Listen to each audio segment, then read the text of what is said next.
Hello everybody, welcome back to my channel, Trading Secrets. This channel is for entertainment purposes only. For those of you who do not know, my name is Ali. I have over 20 years experience teaching accounting, economics, business and law. And through this channel, I'll be providing some stock analysis and also an update on our $1 Million Challenge, so please stay tuned. In the previous video, we did a stock update for Cassava Sciences, American Battery Metals and also Meta Materials. So if anybody's interested in stock details for those three stocks, please refer back to the previous video. Before we start today's stock analysis, quick recap of the $1 Million Challenge. For anybody who's not aware of this, this is looking at a journey of an investment of $1,000 to a return of $1 million over a period of 3 years. So strategy involves 201 trades with an average return of 3.5%. We do take into account losses, and the strategy involves compound return investing. So we have a specialist spreadsheet within the challenge, so that has specially chosen stocks, many of them low risk. We try to avoid penny stocks and high risk stocks for the challenge, looking at achieving 3.5% cumulative return on each trade. So we have a Discord community that's working together in the challenge, well in excess of 300 now. So everybody works together as a team to share due diligence, to share information, technical analysis, chart analysis, research, buy alerts, etc. So on the screen here, you'll also see a snapshot of our specialist $1 Million Challenge area in the Discord community. This includes agreement, FAQs, an opportunity to chat and ask questions about the challenge, the access to the stock spreadsheet, an area to share your buys, king alerts, queen alerts, which are explained once you enter the challenge. And also we have a leaderboard area looking at updates and progress of members so far in the challenge. So details in description below. Before we start today's stock analysis, quick stock update on ticker symbol MMAT, Meta Materials. So the first thing I'd like to share with you is an article here from September the 26th, 2021. And this is just to identify that Meta Materials MMAT has been highlighted as one of the top trending trades on this website here, and we can see that the headline here is MMAT is one of the top trending stocks. So good news here, it is gaining attention, so people are talking about Meta Materials now in terms of potential squeeze. A lot of similarities with regards to Overstock as well, and what happened there in terms of the merger and the dividend. So this was covered in the previous video as well, so please refer back to details of links with Overstock and the potential there of a squeeze as well. So there was also one more quick update I'd like to share with you for MMAT, so let's have a look at that now.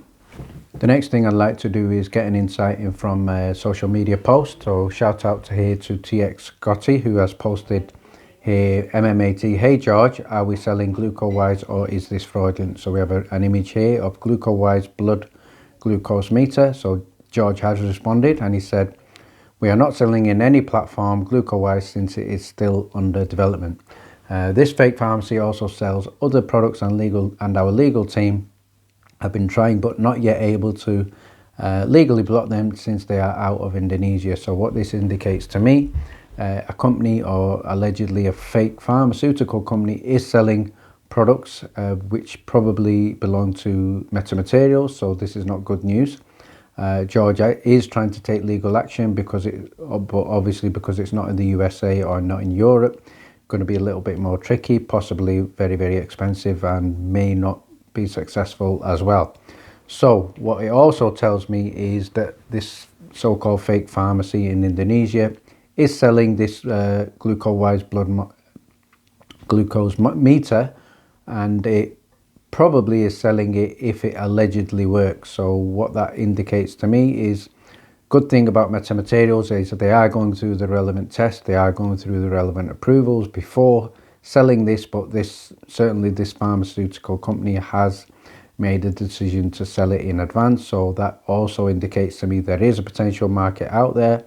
There is an opportunity to generate revenue. It's got to be done legally, and that's what hopefully we expect in the future from Meta Materials. So this is, although this is bad news, it also gives us a good insight into the potential for Meta Materials once it does sell. So we can see here they have an angle on the medical side, but they also have many other angles as well in terms of market opportunities.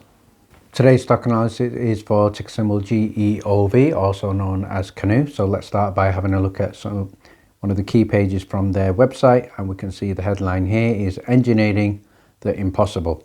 So it's also the subheading here, it is driven by technology. Canoo electric vehicles are powered by innovation that put you in charge. So very impressive here. So we have 5 examples. First of all, on the left we have the lifestyle vehicle, then we have the MPDV, the pickup truck, a 4th one which was not able to load, and also a platform. So very interesting here. Let's see what else we can find out.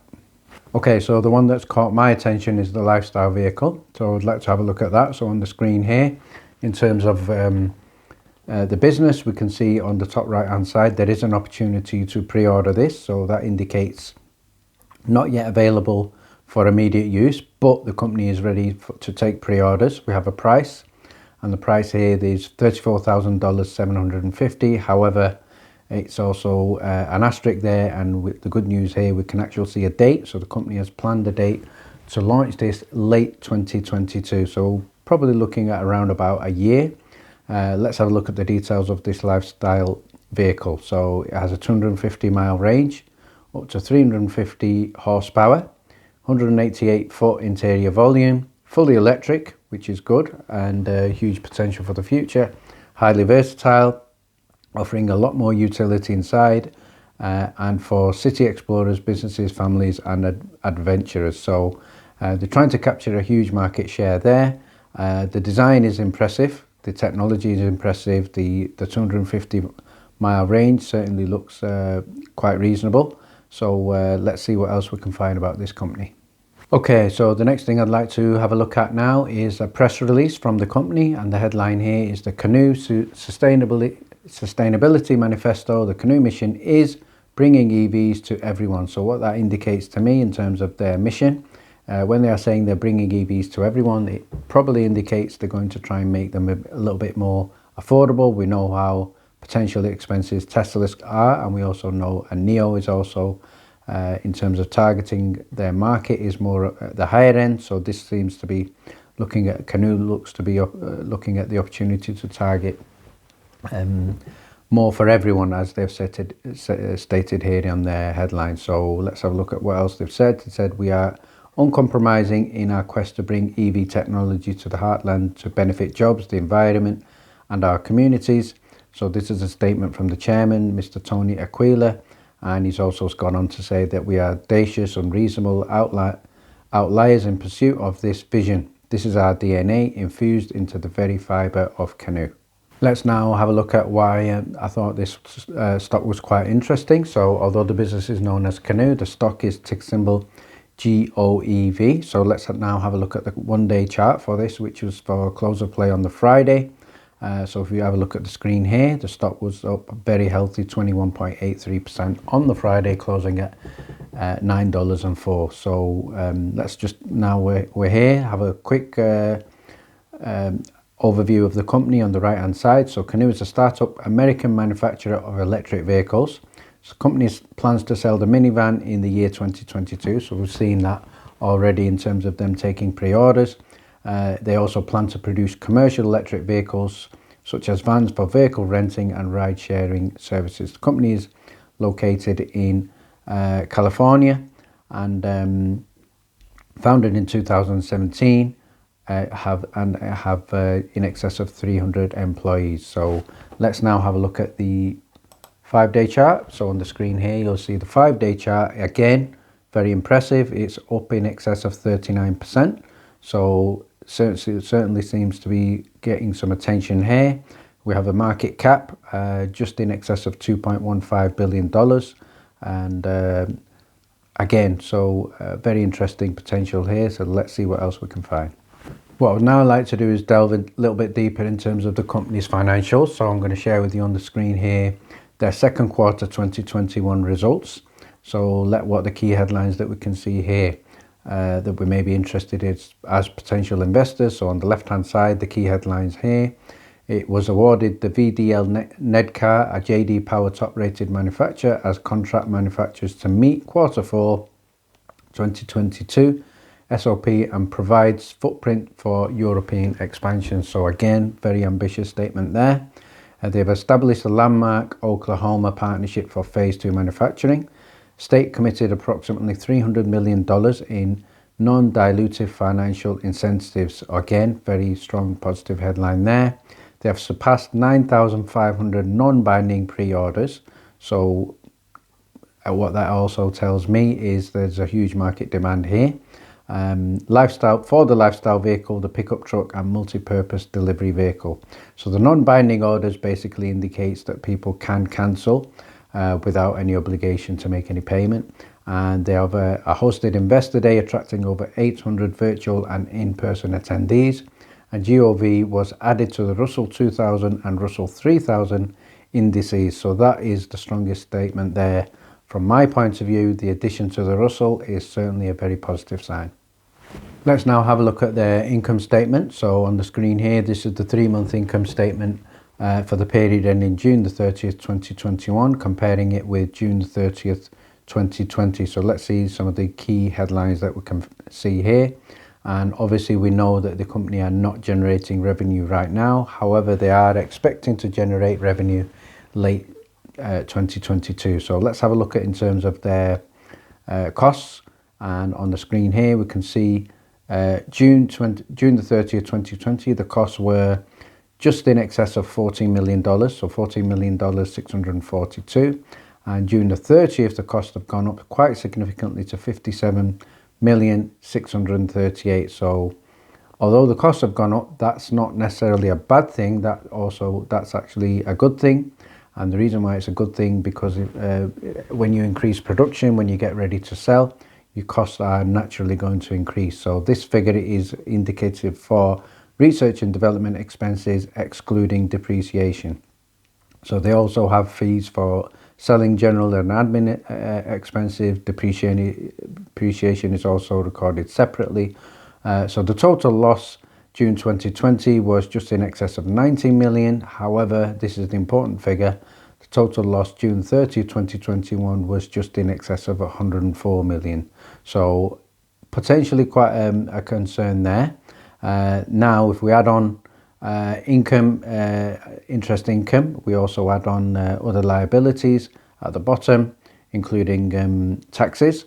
So the total loss now jumps to just in excess of $112 million from a previous figure of just in excess of $23 million. So let's now move on to have a look at the balance sheet.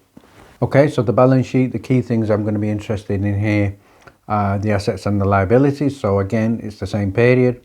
So we're comparing it up to the end June 30th, 2021. However, the comparison here is going to be with December the 31st, 2020. So not a 1-year comparison, but a 6-month comparison. So let's first of all have a look at the total assets. So currently the business has total assets well in excess of $701 million. Previous assets due December 31st were just in excess of 753 million. So total assets have gone down a little bit. So in terms of what's gone down, we can see at the top, the key headline is in December 31st, 2020, they had at that time just in excess of $702 million in cash and cash equivalents. So that's now gone down. So it's now gone down to just in excess of 563 million. And what that indicates to me is the company have been using this cash to spend on the research and development. So that's obviously natural and that's necessary. Now let's have a look at the liabilities. So liabilities have gone up quite significantly. So December, they were just in excess of $27 million. They're now in excess of $116 million. However, if we compare that with the total assets, $711 million, does put the company in a little bit more of a healthy situation. So total liabilities, if we add on other things such as lease liabilities, is now just in excess of $188 million, and the total assets 711. So the company is in a cash-rich position. It's certainly strong and healthy from a balance sheet point of view. So no worries about them not being able to pay any debt or short-term or long-term. The next thing I'd like to do is look at Canoo, ticker symbol GOEV, from a point of view of institutional owners. One thing that I can say is it's certainly a company that is popular. It's very popular from the point of view of ETFs. So we have 32 ETFs, US traded ETFs, looking at holding just in excess of 10.7 million shares. So let's now have a look at some of these examples. So on the screen here, we can see the key institutions holding the stock include on the screen here, we have DSPAC ETF, we have the Invesco Wilder Hill Clean Energy ETF, the Invesco Global Clean Energy ETF, all the way down. And the good news is it's also held by Vanguard Russell 2000, it's held by the Vanguard Russell 2000 ETF, the Vanguard Small Cap ETF, and the iShares Russell 2000 Value ETF. So the biggest holding is the DSPAC ETF.